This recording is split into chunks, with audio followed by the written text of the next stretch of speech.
Yan makabistak ko. Yan.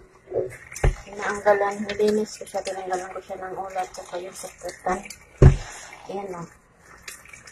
Tinanggal ko ng mga ulo.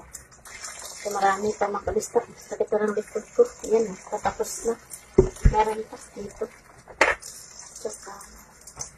Yan o. Ay, discolored. Laban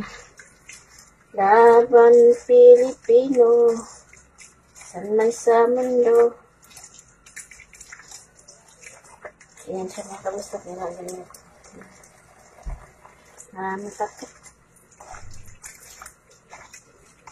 No choice.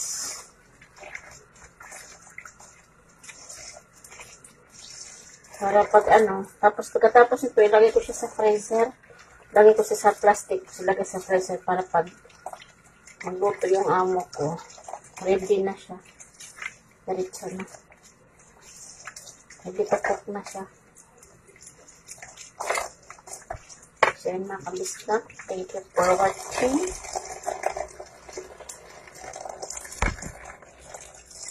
Ayan, tayo nilinis ko.